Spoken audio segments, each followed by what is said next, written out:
안녕하세요. 포유 한율연구소입니다. 이번 시간에는 지난 2월 4일자 우리 연구소에서 루버라 표시 자산에 투자하라 라는 그 방송을 한번 한 기억이 납니다.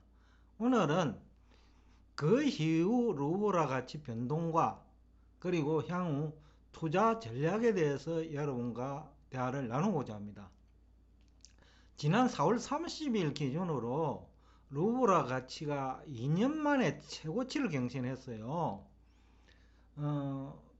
전쟁이 발발할 무렵에는 달러당 80엔 안팎에서 등락했어요. 근데 전쟁 발발과 동시에 불과 한 10일 동안에 달러당 130루블까지 상승했죠.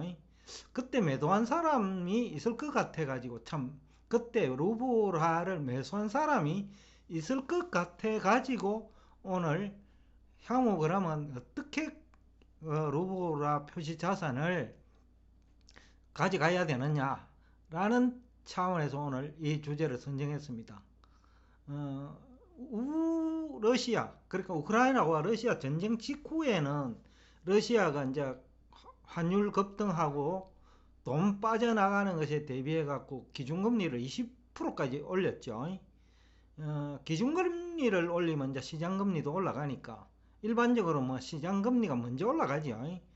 그리고 또 기준금리를 인상하면 또 빠져나가기도 힘들고 외국 돈이 또 유입되기를 기대하는 차원에서 기준금리를 인상을 하거든요. 그 당시 이제 루블화 가치는 달러당 80루블에서 불과 10일 동안에 130루블까지 급락을 했죠.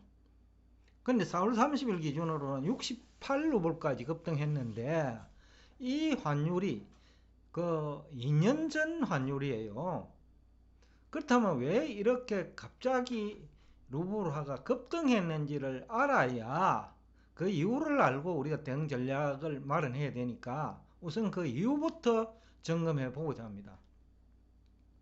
우선은 뭐 러시아 정부가 뭐 여러 가지 정책을 선택했죠. 기준금리를 20% 인상한 것도 이제 기존의 국채에서 돈이 못 빠져나가도록 한 조치였고, 또 기준금리를 20% 인상한 목적은 중국이나 공산권에서라도 그 러시아 국채를 매수해 달라라는 그 희망사항도 있었겠죠.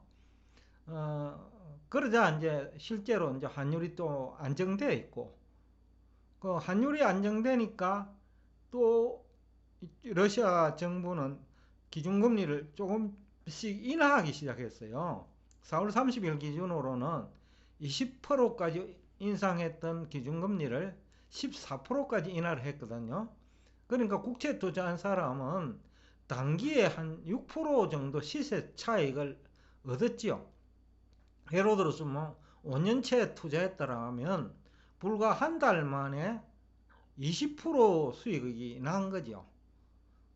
그만큼 이제 그 채권 가격 상승을 기대하는 그 공상권 투자 자금은 들어올 수 있었다라는 뭐 분석이 가능하고, 그것 때문에 또 뭐 공상권 여유 자금이 러시아 국채에 투자할 수 있었지 않나라는 생각도 들고, 결국 그 루브라 가치가 폭락해서 강세로 반전된 그 계기로 작용했지 않나라는 분석을 할 수 있습니다. 미국의 경우에는 이제 투자은행은 뭐 미국 정부 정책에 따라서 직접 러시아 투자는 하지 않지만은 기존에 이제 가지고 있던 뭐 러시아 국채도 있을 거고요. 루브라 표시 국채죠. 직접 투자는 않지만은 중개는 하고 있다는 거죠. 러시아 국채를 투자하고자 하는 사람들을 대상으로 중개 업무는 하고 있는 걸로 알고 있습니다. 그러다 보니까 미국에서도 러시아 국채에 대한 수요가 늘었죠. 그러다 보니까 국채 가격이 올라간 것도 러시아 루블의 가치가 그 상승한 이유 중에 하나다라는 분석이 가능하고, 그 다음에 러시아 정부가 유럽에 수출하는 천연가스 대금을 루블화로 결제를 요구했죠. 앞에서도 얘기를 했습니다만은, 그러면 이제 두 가지 측면에서 루블의 강세입니다. 하나는 달러 또는 유로와 수요가 감소하죠. 루블화로 결제를 요구하면 서양 입장에서는 그 유럽 쪽 입장에서는 루블화가 있어야 되잖아요. 그러면 달러를 가지고 아니면 유로를 가지고 루블화를 환전해야 되겠죠. 그러니까 이제 루블화에 대한 수요도 증가하지만은 달러나 유로가 러시아 쪽으로 들어가죠. 그러니까 달러 가치 어떻게 보면 러시아의 내에서는 달러 가치 하락 요인이죠. 그래서 이제 130 루블까지 갔던 달러 유로 환율이 68 루블까지 하락한 거 아니냐. 그러니까 유로 강세 반전의 하나의 계기고, 그건 첫 번째 이유고, 두 번째로는 러시아 돈이 유럽으로 들어가잖아요. 그러니까 이제 이 또한 러시아 통화 가치 상승 요인이죠. 러시아 내에서는. 그러니까 그것도 루블화 강세 요인이 되었다. 그러니까 뭐 러시아 은행으로부터 돈을 빌릴 수도 있고, 그러면 이자를 줘야 되겠고, 그 환전을 하면 뭐 달러나 유로가 러시아로 들어가고, 그러니까 그런 측면에서 앞에 그 금리 인하 정책과 함께 그 루블화가 그 강세로 반전된 이유가 아니냐라는 분석이 가능합니다. 그 다음에 세 번째로 러시아 주식 시장을 그 외국인 보유 주식은 매도를 규제를 지금도 하고 있거든요. 그러니까 외국인들이 주식 투자자들이 빠져나가지 못한 거죠. 펀드 등에서. 그래서 이제 이것도 루블화 강세에 긍정적인 영향을 줬다라는 이제 분석을 할 수 있겠습니다. 그렇다면 지금 이제 루블화 가치가 2년 만에 최고치를 기록한 이 시점에 그 투자자들은 루블화 자산을 어떻게 운용해야 될 것이냐, 가 이제 중요한 것 같아 가지고 오늘 사실 이 주제를 가지고 나왔는데, 일단 결론부터 얘기하면 이제는 루블화 표시 자산을 정리할 때가 됐다. 그 루블화 통화를 가지고 있더라도 뭐 120에서 130 루블 사이에서 투자했다면 이제는 환전하는 방법으로 수익을 실현할 때가 됐다.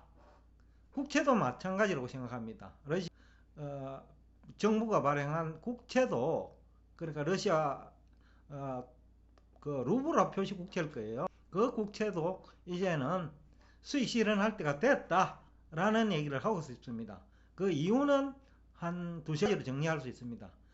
첫째는 그 유럽이 이제 러시아산 석유를 그 연말까지 수입을 하지 않겠다는 쪽으로 지금 방향을 잡고 있어요.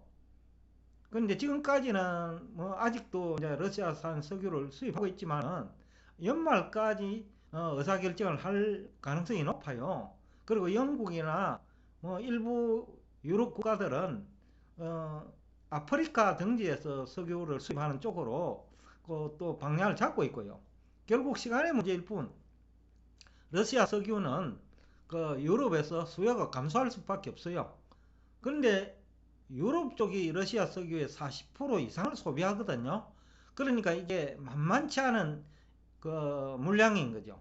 그런데 러시아 수입에 그 재정 수입의 뭐 4, 50%를 차지하는 것이 뭐 천연가스하고 석유 수출 대금이니까 루블화 가치 하락 요인이 하반기 이후에 이제 현실화될 거라는 겁니다. 그렇기 때문에 또 지금까지 서방에서 제재한 그 러시아 제재 효과죠. 그것도 하반기부터는 본격화가 될 거다. 그러면 루블화 가치 하락 요인이 될 수 있다라는 것이 포유 한율연구소 분석입니다. 그래서 이제 첫 번째 이유는 러시아 루블화 표시 국채든 외화 예금이든 청산을 하라는 첫 번째 이유고, 두 번째는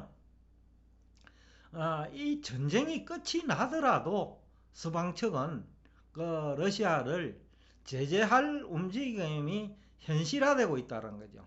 그리고 러시아산 석유를 검수를 한다면 아프리카하고 이제 계약 체결 규모를 늘린다면 상당한 아프리카와 계약 관계를 유지할 거다.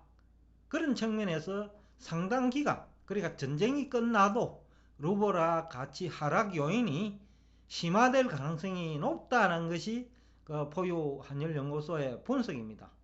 그래서 지난 2월 4일경에는 러시아 루블화 표시 그 통화나 아니면 국채에 그 투자할 것을 제안했는데 이제는 청산을, 그러니까 청산을 제한하는 거죠. 그래야 여러분들이 피해를 입을 수 있지 않을 수 있다. 그러니까 수익 실현할 때가 됐다 라는 얘기를 하면서 오늘 여러분과 대화를 여기서 끝내겠습니다.